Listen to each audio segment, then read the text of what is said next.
Are NFTs entering new fad territory? Thanks for tuning into this episode of Investments and Refreshments. My name is JT, and today we're going to be talking about NFTs. While we talk about that, I'm going to be drinking the Dragon's Milk White Bourbon Barrel-Aged White Stout. It has 6% ABV. It is a bourbon barrel-aged white stout with coffee, chocolate, and vanilla extract. It is from the Dragon's Milk Brewery.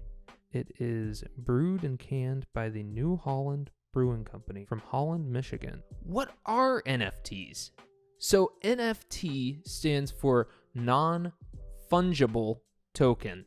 And if you're anything like me, before I'd heard of NFTs, I'd never heard of the word fungible before. Fungible sounds like a word that Phoebe Buffay would have come up with.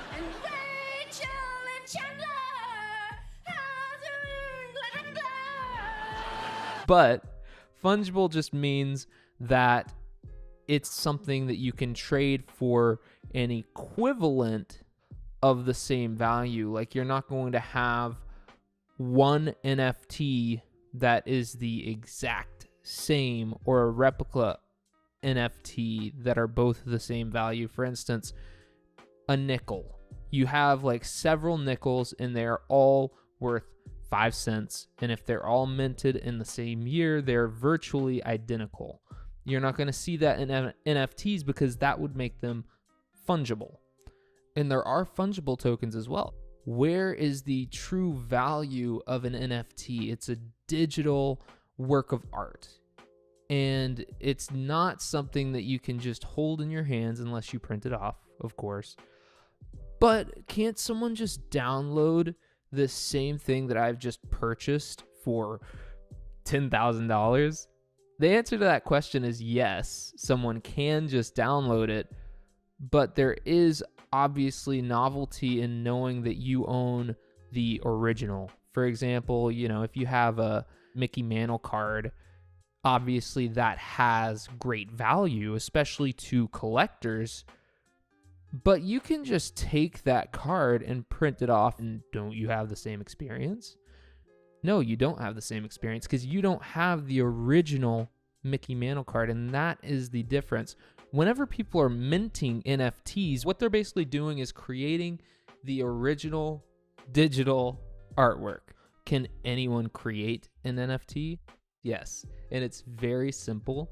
You can log on to several different websites, put some Ethereum into your wallet, and once your Ethereum has been received, then your account is created and you can start uploading your artwork and minting it into an NFT. NFTs don't only have to be static images. They can also be videos, which you can see in NBA Top Shots. I've heard a lot of people say that they don't understand what the interest is in owning an NBA Top Shots highlight. I'm going to try and explain it like this. Essentially, people want to be able to support what they are interested in. So a lot of people are huge sports fans and they want to buy a specific player's card. And they could either go out to a card shop and just buy that player's card for a premium, or they can buy a pack of cards and get lucky and draw the one that they want. With NBA Top Shots, you can straight up go on there and it works like a card shop. They can go in and buy the exact highlight that they want to be able to put in their collection. And not only is it a static image like you would have on a card, except for, some of the sports cards where you can turn and they kind of move, that effect of the card. So you like turn it a bit and you get to see the batter swinging. It works like a true video. So that is the novelty of owning an NBA Top Shot. Obviously, physical collections are going to continue to be a thing, but there is some novelty to being able to create a digital collection where you own the unique work of art that you have purchased. Will these continue to go up in value? I could see this being something that as people continue to create different concepts, different ideas, different ways to connect with their audience, connect with their community. You could see all sorts of different use cases for NFTs. So in the coming years, no one really knows which NFTs are going to stand the test of time. If we use the Kitties as an example, Kitties are a blockchain game on the Ethereum network developed by Canadian studio Dapper Labs. A test version of Kitties was unveiled at ETH Waterloo on October 19th of 2017. The game's popularity in December of 2017 congested the Ethereum network, causing it to reach an all-time high in the number of transactions and slowing it down significantly. And CryptoKitties shows that NFTs can be used as a true digital collectible that people really have a demand for. So you have, several different base characters and having different hair colors, having different skin colors, having different accessories. This changes the value of the character that you are purchasing. This is how things work with a lot of physical collectibles as well. And if you get the right character, then your character could appreciate in value. And that's the goal, is to find exactly which one that is going to go up in value. Are we going to see an oversaturation of NFTs? And are they a fad? The concept of NFTs is great, and it will continue to evolve. There are going to be so many different use cases in the coming years that are able to use the blockchain as a way to save people's purchases and mint artwork, and it's going to be great. But if you log on to any of the websites where you can purchase NFTs, you will see a plethora of NFTs that people just don't want. And I don't recommend going out and just buying random NFTs. If an NFT starts to catch on and there becomes this demand and people want to start collecting this series, then that might be something to look into.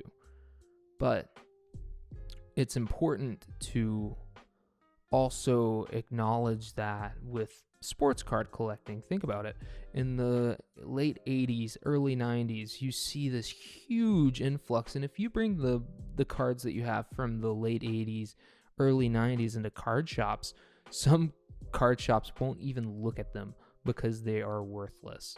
You've got some outliers like Ken Griffey Jr. rookie cards, things like that. But in general, there was such a saturation of baseball cards, football cards, basketball cards at that time.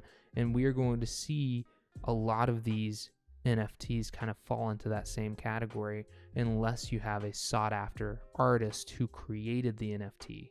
There's also novelty in being able to curate a collection and display them in one place. So you buy different artworks that you feel like fit your aesthetic, and you get to kind of create a display for people to come view. That is also really interesting and really cool. But you're going to see people purchase these NFTs. Some NFTs will depreciate in value as well. And I believe that as a whole, with the hype of NFTs right now at an all-time high, you are going to see that kind of start to go down. And if you buy an artist who no one knows, you buy their NFT for 2 Ethereum, there's a good chance that unless the artist gains more notoriety, that the value of the NFT will go down. Something else that's really cool is some music artists are using this as a way to create unique, you buy an NFT and you get their album, but then you also get a unique image with your NFT, and you even have a chance to get front row seats for life things like that. It's a cool way to be able to give away and give back to your fans, and I really like that. This can be used as a great way to connect with your community as a creator as well. If you're just buying some random artist, unless the artwork is really cool and you really just want to display it, in which case I think that, supporting artists, supporting creators, that's great as a fan. I wouldn't view this as an incredible investment opportunity. You're not going to see every NFT go up in value. Primarily, you are going to see the NFTs that have that notoriety. You're going to see those appreciate in value. As time goes on, you're going to see other use cases for these, but you will see, a lot of people probably thought that they were making a solid investment decision and they wanted to jump on this in the same way that a lot of people put their life savings into Beanie Babies, which did not pay off for them. But I want to say that NFTs are a great concept. It's a great way to save a ledger of unique purchases and seeing who holds ownership in these unique artworks. It's awesome. And it's a great way for creators to connect with their communities, give back. You're going to start seeing creators do giveaways with NFTs, and it will be awesome. The question is, are NFTs a fad? Is a similar question to, are collectibles in general a fad? And the answer is no. Some specific markets may see fad-like, bubble-like hype, but the concept of an NFT is not a fad, and there are hundreds of use cases, and I am excited to see where this technology takes us, and I hope you guys are as well. The future is so exciting, and I'm excited to see all of you guys there too.